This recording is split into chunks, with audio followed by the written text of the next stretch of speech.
you know how bad it is? Last night I chatted to my mum, yeah? My mum's Wenger in. Is she mad?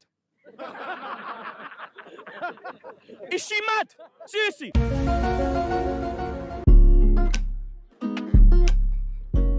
In the Premier League era, only 2 managers have ever stayed at a club for longer than 11 years. Sir Alex Ferguson and Arsène Wenger.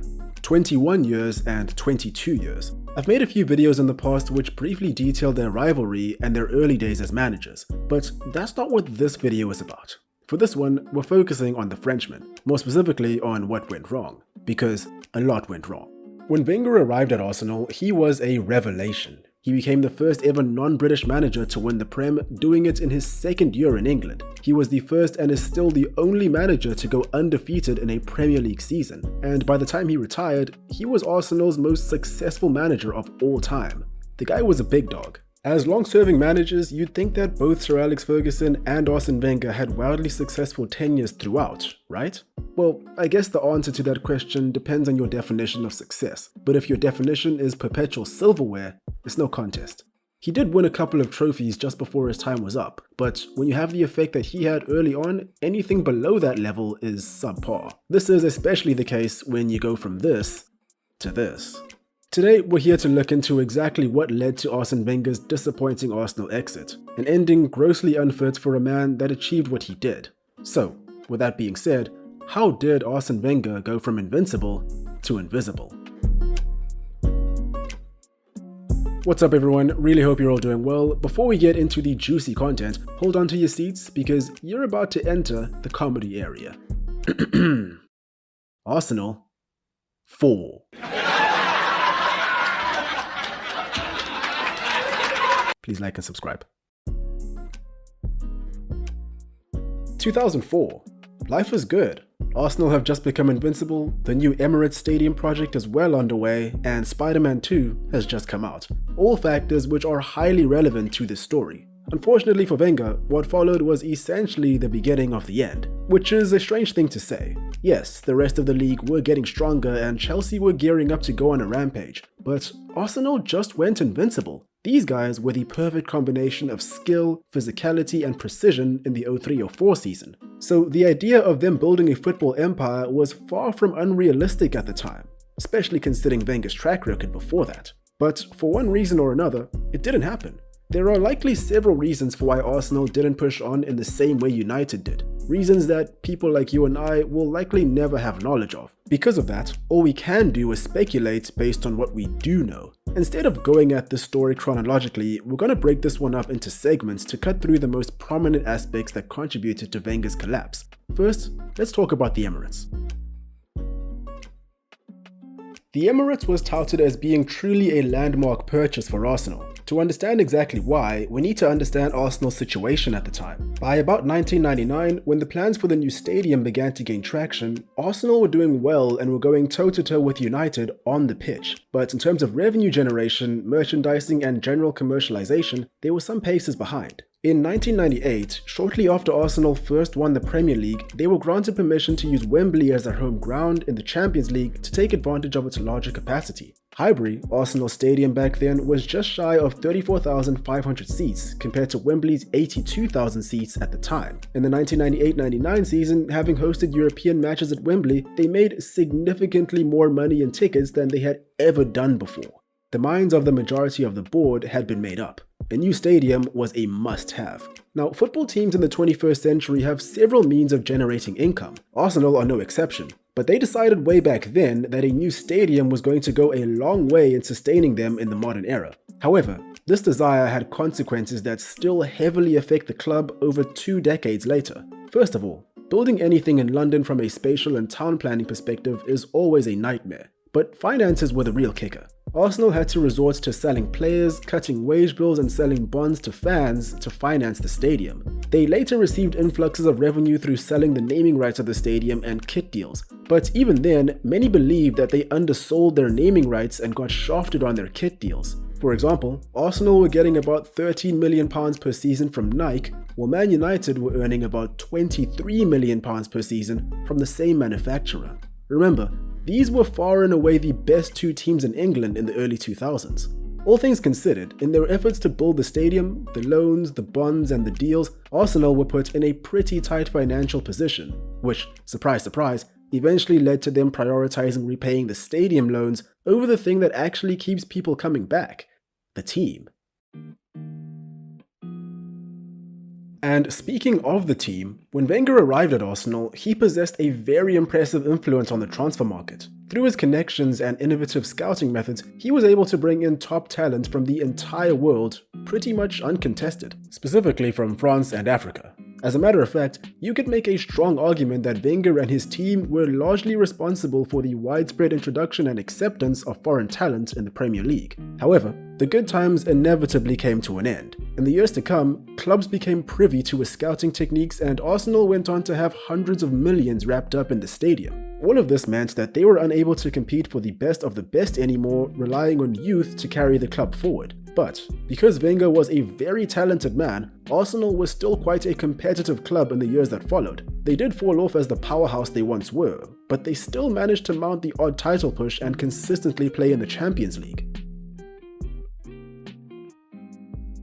When it comes to tactics, on a high level, they switched from the physical, counter-attacking flat 4-4-2 that helped them crush in the late 90s and early 2000s and adopted a more dynamic, possession-based style, usually in a 4-3-3 or 4-2-3-1. This all happened gradually between about 2005 and 2009, but by the time it had been truly implemented, Arsenal had a completely different identity on the pitch. A rather exciting one, I might add. The idea of Wenger ball has since become a bit of a meme, but back in the late 2000s and early 2010s, it was some of the best football around. Swift, total football where each player had freedom to push and move. And when it worked, we got goals like this gem. Jack Wilshere, Cazorla, Giroud again, Jack Wilshere! But all of this came at a cost. Arsenal were fluid, dynamic and entertaining, but they were also horribly wasteful. Missing chances and failing to effectively progress the ball was a common occurrence and prevented them from seriously challenging for the league time and time again. And if you ask me, based on how they were playing and the chances they were creating, the fact that they weren't doing much better than they were was kind of unacceptable. Like, I'm obviously trying to be as unbiased as possible, but I remember this period vividly and they were just so good, but so damn wasteful. I have previously made a video on Cesc Fabregas and how he revolutionized Arsenal. However, revolutions can be good and revolutions can be bad. Wenger was so convinced by Fabregas' ability when he was a teenager that he ditched his direct counter-attacking style to build the team around Cesc. This also saw him get rid of the likes of Patrick Vieira and later replace him with the likes of Jack Wilshere. Strong and direct for agile and swift. Just listen to what Thierry Henry had to say about it. Cesc Fabregas. He changed the mentality of Arsène Wenger. And because of Cesc, the player that he was, he started to think that he had to build the team around Cesc Fabregas. Now, I'm not even an Arsenal fan, but I wasn't too fond of this decision at the time, as Vieira was a man who I personally believe was the most important player during Arsenal's most successful period. Henry was the best, but Vieira was the MVP in my eyes, and they never truly replaced him. It's been almost 2 decades. But don't get me wrong, Wenger was right to believe in Fabregas. The man was a generational talent, but perhaps the execution of those beliefs could have done with some tweaking. The point is that Arsenal were the kings of underperforming, and there are several decisions that we can look back on in hindsight to track the reasons why. These times were understandably tough, and the mood surrounding the club sank lower and lower as time went by. In the words of former Guardian chief football writer Daniel Taylor, the most watchable side are frequently the most frustrating. Arsenal are wonderfully incisive, yet infuriatingly blunt. Taylor said this back in 2006, but those words remained relevant arguably right up until Wenger's last days at Arsenal. As you can only imagine, the players were frustrated too, and the mighty Arsenal, who once reigned supreme, became something that you just hate to see in a club that were once giants. They became a feeder club. And worse yet, almost all of the best players they let go went on to win major silverware. Thierry Henry, the Champions League and La Liga with Barcelona. Samir Nasri, the Premier League with Manchester City, twice. Cesc Fabregas, La Liga with Barcelona and the Premier League with Chelsea, twice. And before anyone notes that Fabregas was initially a La Masia product, that doesn't discount the fact that he spent a large part of his formative years under Wenger at Arsenal and was sold back. Alex Oxlade-Chamberlain, the Premier League and the Champions League with Liverpool. Robin van Persie, the Premier League with Manchester United. Heck, even Nicolas Bettner won Serie A with Juventus.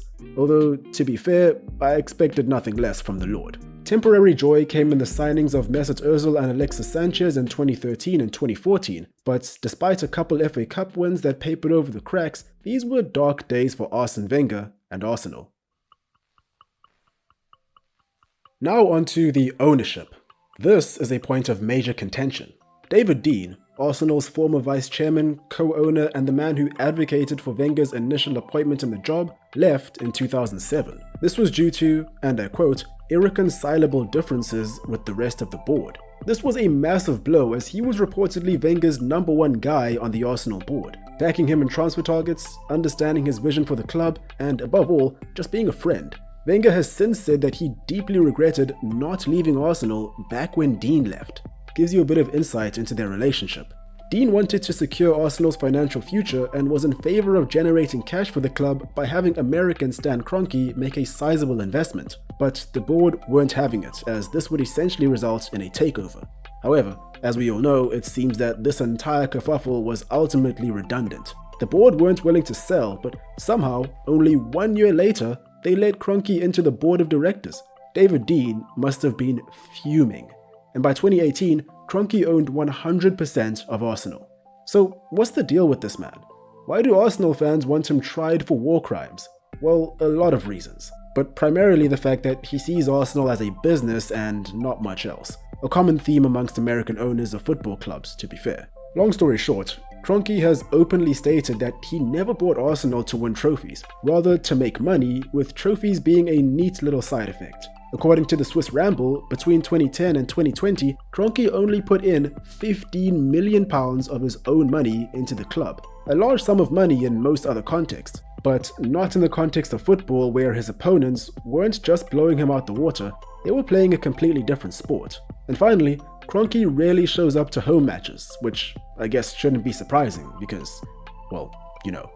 For those reasons and more, Arsenal do not like the man, and unfortunately for Wenger, these were the circumstances that he had to work within from 2008 to the day he left the club.